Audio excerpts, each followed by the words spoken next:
Alright, magandang gabi po sa inyong lahat mga kababayan. Batang Maynila to it's. Ngayon po ay araw ng Lunes, September 29, 2025. At kanina po ay nagsalita po si Chis Escudero dyan po sa Senado at beast mode. Beast mode po si Quezon. Mga kababayan, galit na galit. Gustong manakit mga kababayan, G na G. At talagang pinagdidiinan niya ang pangalan ni Martin Romualdez. Hindi ko lang alam kung gaano kahaba yung speech niya, pero mahaba-haba. Pero ang dami pong Martin Romualdez, paulit-ulit, Martin Romualdez, Martin Romualdez, Martin Romualdez. Kasi nga daw, yung pangalan na yun daw yung hindi mabanggit-banggit nung ilang mga mga mambabatas. So sabi nila, takot daw sila kay Martin Romualdez, hindi raw pwede banggitin the name that cannot be revealed. Ganun ba yan? Tama ba yung sinasabi ko? Pangalan na hindi pwedeng sabihin. The name that cannot be named. Pero siya, talagang paulit-ulit. Sabi niya, hindi ako natatakot kay Martin Romualdez. Si Martin Romualdez lahat ang may kagawan niyan. Siya ang may sala. Siya ang pasimuno nitong flood control anomalies. Siya ang pasimuno ng mga insertion. So lahat na po ay binintang niya kay Martin Romualdez. So ang nangyayari po kasi ngayon mga kababayan, puro turuan Diba? Puro turuan. Tingnan niyo mga kababayan. Unahin na natin si Diskaya. Si Diskaya, itinuturo niya yung mga congressman. Doon sa kanyang statement. Mga congressman, daming congressman. Pero from 2022 hanggang 2025 lang. Yung 2016 hanggang 2022 hindi niya binanggit kasi yun lang daw ang sabi nung yun daw ang hinahanap sa kanya. Ngayon, etong mga DPWH employees, itong mga district engineers, si Alcantara, si Hernandez, yung Yusek Bernardo, ang itinuturo naman nila ngayon si Saldico, di ba? Tapos si Senator Joel Villanueva, Senator Jingo Estrada, Senator Bong Revilla. So Nancy Binay nabanggit din. Tapos ito na mga testigo ni Marcoleta na peke ang notaryo. Itinuturo si Saldico at si Martin Romualdez. So, turuan lang ng turuan. Di ba? Ngayon, sabi ni Martin Romualdez, hindi totoo yung sinasabi ni Chis Escudero. Pati si Sara Duterte, nakisawsaw na rin. Nakinabang daw si Martin Romualdez sa illegal na sugal. So, sinabi naman niya, Martin Romualdez, hindi din daw yan totoo. So, ang gulo-gulo na. Ang gulo-gulo na mga kababayan ng bansa natin, turuan sila ng turuan. Alam niyo mga kababayan, gusto po natin talaga mapanagot kung sino po talaga may sala. Kung si Martin Romualdez ang may kasalanan, dapat managot siya. At kung si Chis Escudero sangkot, dapat managot ka rin, Senator Chis. Kung sangkot, ang ilang mga senators, Joel Villanueva, Jingo Estrada, Bong Revilla, dapat kayo'y managot. Saldico. Ito si Saldico. Mukhang wala na. Mukhang hindi na babalik sa Pilipinas. Nag-resign na po bilang congressman. Wala na yun. Goodbye Saldico na. Ewan ko lang kung maibabalik pa yan dito. Meron ata silang blue notice para kay Saldico. Wala na yan. Malabo pa sa sabaw ng pusit na mapauwi mo yan. Wala na yan. So, turuan ng turuan. Maguguluhan ka na talaga. Sino ba talaga nagsasabi ng totoo? Kaya kayo mga kababayan, ito lang payo ko sa inyo. Bago kayo maniwala doon sa mga nagsasalita, siguraduhin po ninyo na yung sinasabi nila ay may mga resibo. Madali kasi magsalita, madali lang magturo. Pero, dapat yung sinasabi nila ay merong kaakibat na resibo. Ebidensya. Yun po, huwag po kayo maniniwala basta sa kasi alam mo yung mga DDS, kahit walang ebidensya, tuwan-tuwa sila Yung mga didilis, yung mga gadilis lang yung mga utak. Sila, pag nagsalita yung kakampi nila, kahit walang ebidensya o resibo, naniniwala sila, tuwan-tuwa sila. Ako kasi hindi ganun Magsalita ka, sige pakikinggan kita.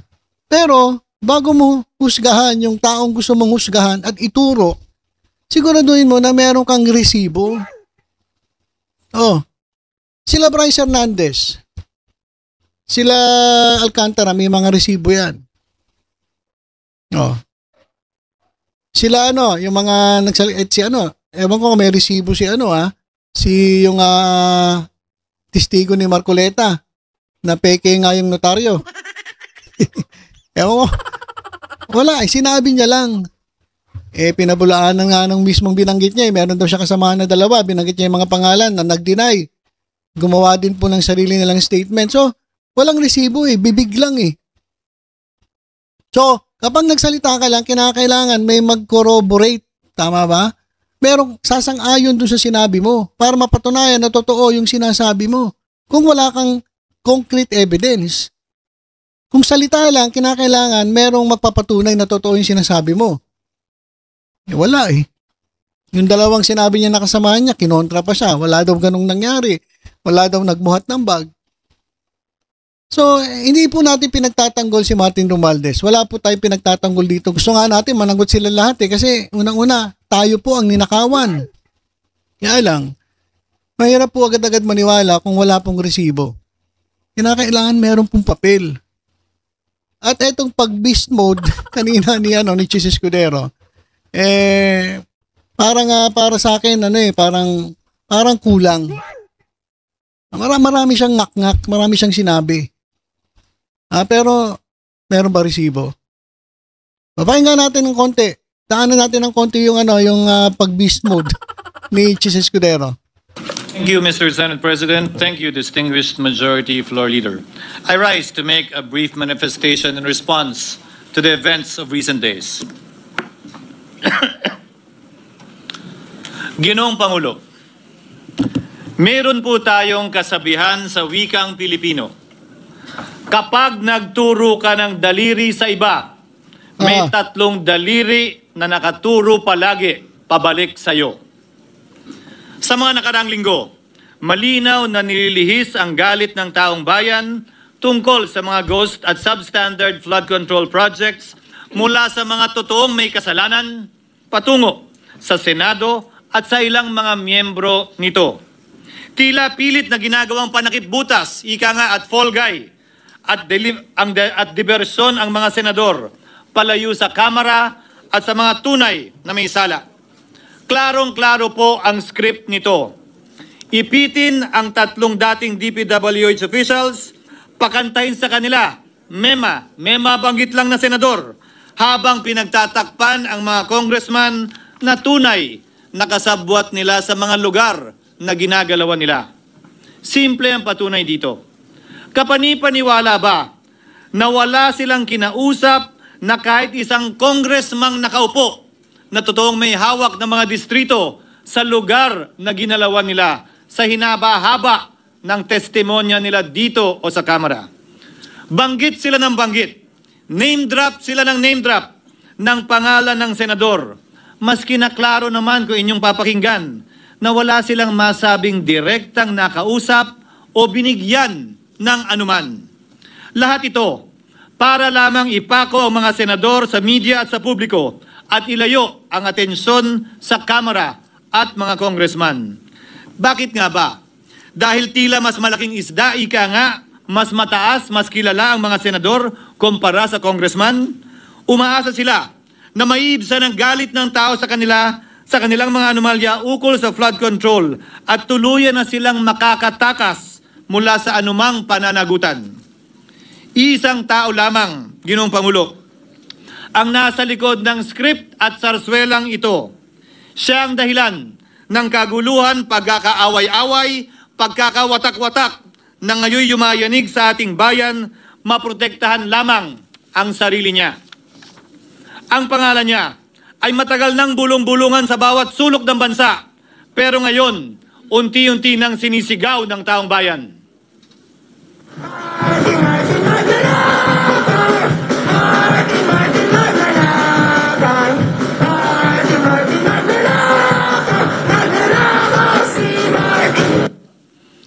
Pero Ginoong Pangulo, minamahal kong kasamahan, bakit tila sa Kamara, dito mismo sa Senado at sa ilang media ay hindi pa din nila kayang sambitin ang pangalan niya? Pues, sasabihin ko, Martin Romualdez. Minsan ang binanggit ng mga diskaya ito mismo dito sa Senado, ang kanyang pangalan. Pero agad itong pinabawi nung humarap sila sa Kamara. Binanggit ni Master Sergeant Gutesa ang kanyang pangalan. Pero ultimo notaryo, natunto nila at pinabawi nila ang pagnotaryo. Buti na lang, huli na't nasabi na niya ang pangalan ni Martin Romualdez na pinanumpan dito mismo sa ating Blue Ribbon Committee. Okay. So, yan. Simula dyan, paulit-ulit na lang yung speech niya. Basta ang tinutukoy niya si Martin Romualdez. Pero, wala po siyang ipinakitang resibo o ebidensya dun sa kanyang aligasyon na lahat ng ito ang may kagagawan si Martin Romualdez. Kahit ulitin niyo po, ilang beses yung ulit-ulitin, wala po siyang ebidensyang inilabas. Puro lang sinasabi niya, bakit kami mga senators ang tinuturo ninyo o tinuturo nila para mapagtakpan yung mga congressman o yung mga congressman dyan, yung contractor dyan. So, ay yung sinasabi ni Chis Escudero. Pero sa pagbanggit niya kay Romualdez, parang wala akong nakitang resibo na magpapatunay na talagang si Martin Romualdez ang may kagagawan. So, sa tingin ko, alam niyo mga kababayan, sa tingin ko, para malaman natin na talagang may kinalaman si Martin Romualdez, ang makakapagsabi lang yan, alam niyo kung sino, etong si Saldico. Sa tingin ko si Saldico, siya lang ang kasi close yan eh. So, kapag si Saldico nagsalita at itinuro si Martin Romualdez, yan, pwede mong paniwalaan kasi lagi magkasama yan eh. Di ba? At sabi nga ni Sara Duterte, yan dalawa na yan ang may hawak ng budget ng Pilipinas. Oh. At yung nga rin hinihintay nila eh, meron pa silang gustong ituro. Oh. Si Presidente Bongbong Marcos. Hindi ko narinig kay Chis Escudero. Di ba? Talagang si Martin Romualdez lang tinuturo niya.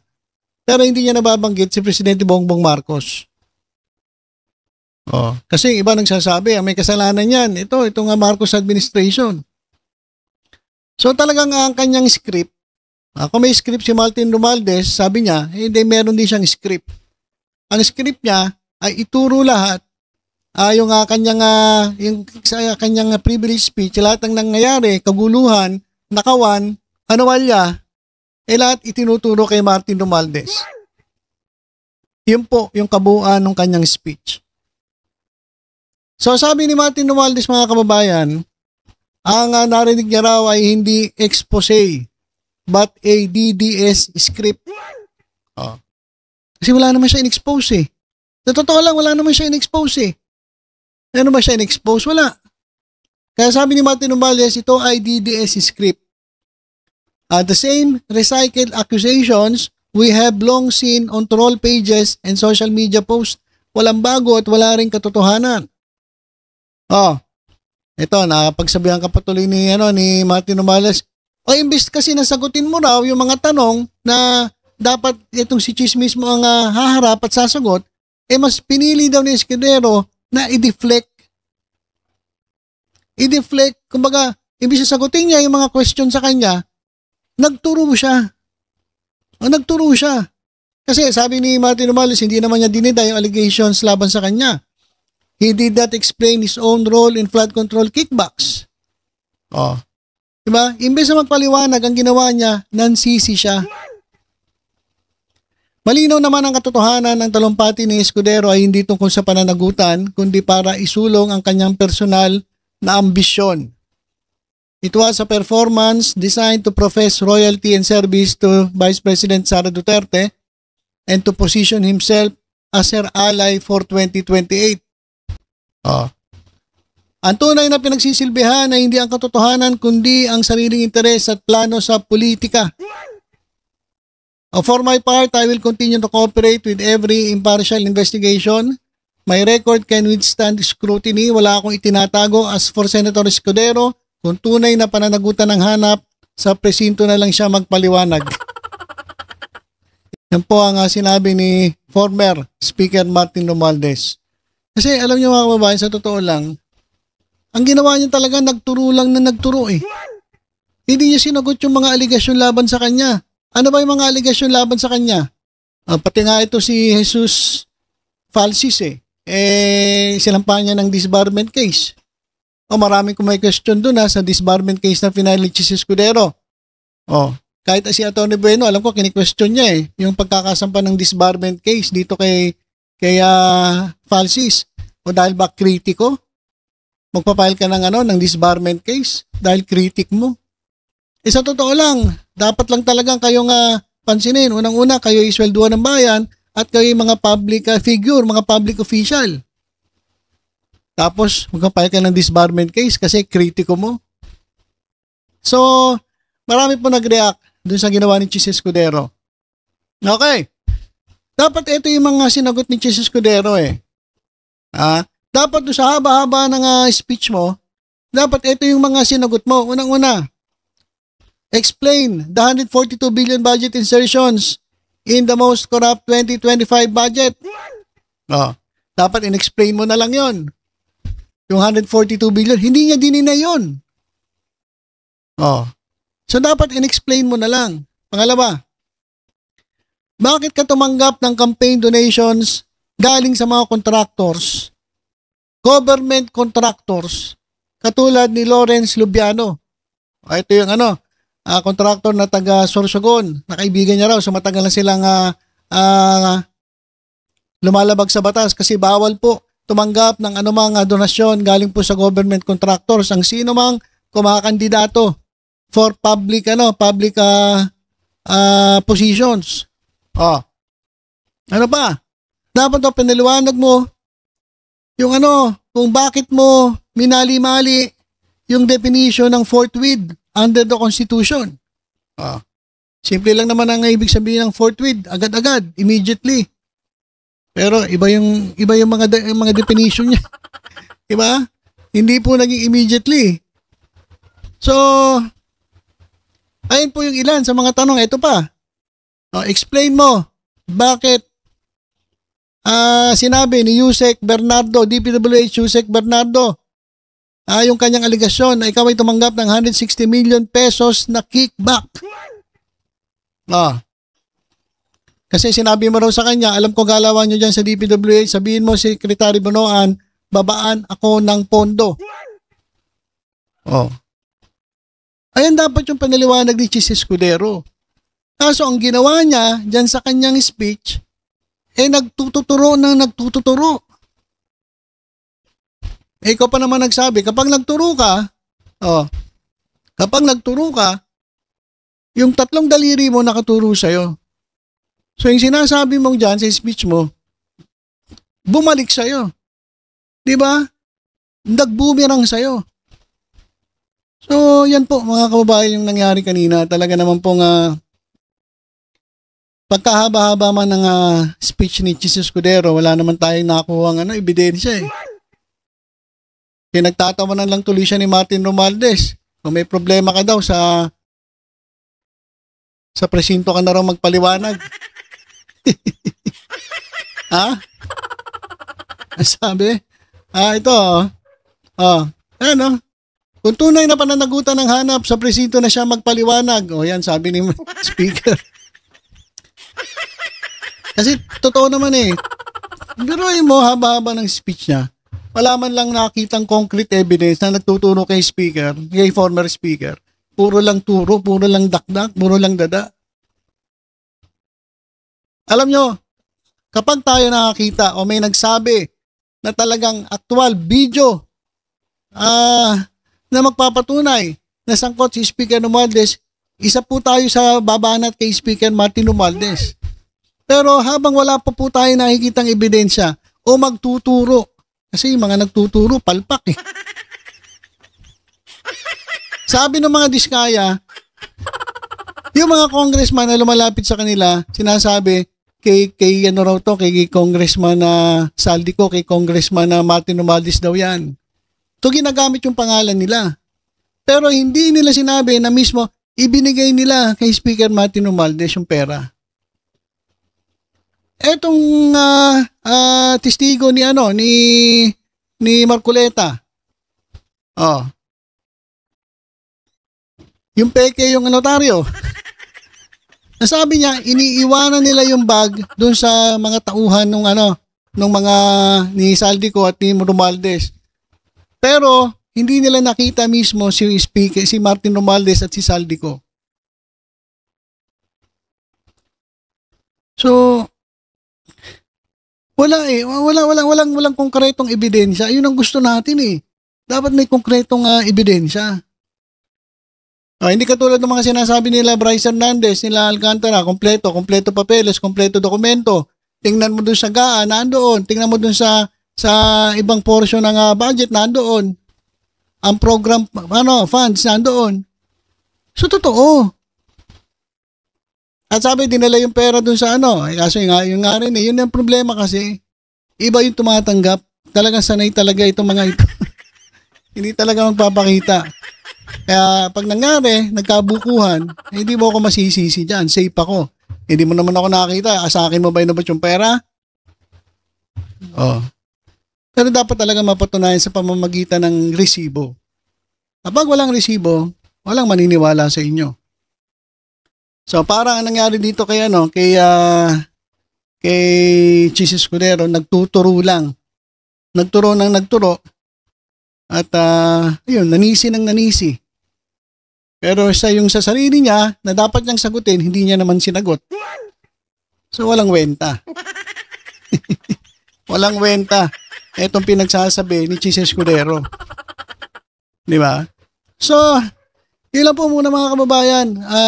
Kapag meron pong bagong update, ay agad kong ibabalita sa inyo. So for the meantime, tutok-tutok lang po dito sa Batang Maynila Toits. Ingat po tayong lahat. God bless po.